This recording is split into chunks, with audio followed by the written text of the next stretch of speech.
নমস্কার বন্ধুরা, মহাদেব গার্ডেন থেকে কল্যাণী বলছি।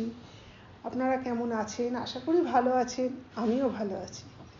বন্ধুরা, আজকে ছাদ বাগানে আমি একটা ফুল গাছ নিয়ে এসেছি। গরমে প্রত্যেকের ছাদ বাগানে এই ফুল গাছটা থাকে, তাই ফুল গাছ নিয়ে এসেছি। এটা হলো একটা সামান্য জবা গাছ, কিন্তু জবা ফুল আপনারা ছাদে করলে অনেকের ছাদে জবা ফুল হতে চায় না। আমার যেমন প্রথম প্রথম হতো না। এর কিছু কেয়ার আছে বন্ধুরা, সেই কেয়ারগুলো আপনারা করলে আপনারা অতি সহজেই ছাদ বাগান থেকে জবা ফুল সংগ্রহ করতে পারবেন। বন্ধুরা, এই কিছু টিপস আছে, সেইগুলো আমি আপনাদের সঙ্গে শেয়ার করব।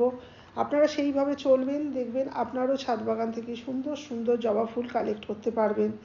বন্ধুরা, ভিডিওটা ভালো লাগলে লাইক করবেন, শেয়ার করবেন, সাবস্ক্রাইব করে পাশে থাকবেন। বন্ধুরা, এই গাছটা দেখুন, সুন্দর জবা ফুল হয়েছে। এই দেখুন, বড় বড় জবা ফুল। গাছটা একদম ঝিমিয়ে গেছিলো, জবা ফুল হচ্ছিল না। মিলিবাগে গাছটাকে পুরো নষ্ট করে দিয়েছিল। যাদের এরকম হয়েছে তারা অতি সহজেই এই গাছ থেকে আবার এরকম ফুল পেতে পারবেন। গাছটা দেখুন, একখানা সামান্য ছোট্ট বালতিতে বসানো আছে। এর মাটি সবসময় ঝুরঝুরে রাখবেন, মাটিতে যেন জল জল ভাব না থাকে। আর বন্ধুরা, এই গাছে মিলিবাগ হলে আপনারা অবশ্যই ডিটারজেন্ট দিয়ে, জলের মধ্যে ডিটারজেন্ট গুলে, যে কোনো ডিটারজেন্ট গুলে গাছে চান করিয়ে দেবেন, দেখবেন মিলিবাগগুলো আস্তে আস্তে সব চলে গেছে। গাছে যখনই পিঁপড়ে হবে তখনই আপনারা ডিটারজেন্ট দিয়ে চান করিয়ে দেবেন। জলের মধ্যে যে কোনো ডিটারজেন্ট গুলে চান করিয়ে দেবেন, দেখবেন তাহলে আপনাদের গাছ থেকে মিলিবাগও হবে না, আর ছোট ছোট যে পিঁপড়ে হয় সেগুলোও হবে না। আপনার গাছে যেরকম শুকনো শুকনো যদি পাতা থাকে সেইগুলো ফেলে দেবেন, নাহলে এরকম বড় বড় ফুল পেতে পারবেন না। সমস্ত গাছের এনার্জি এই শুকনো পাতাগুলো টেনে নেয়।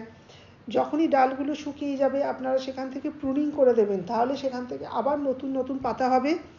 আর নতুন পাতা হলেই সেখান থেকে কুঁড়ি আসবে এবং ফুল হবে।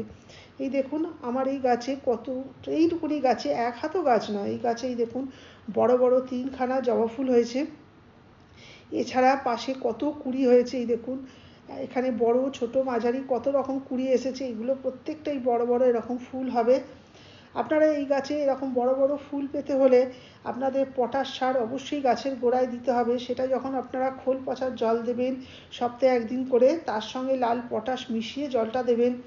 আর বন্ধুরা, এতে নিম অয়েল স্প্রে করবেন সপ্তাহে একদিন করে, আর যে কোনো ফাঙ্গিসাইড একদিন দেবেন, দেখবেন আপনারাও এরকম সুন্দর বড় বড় জবা ফুল পাবেন।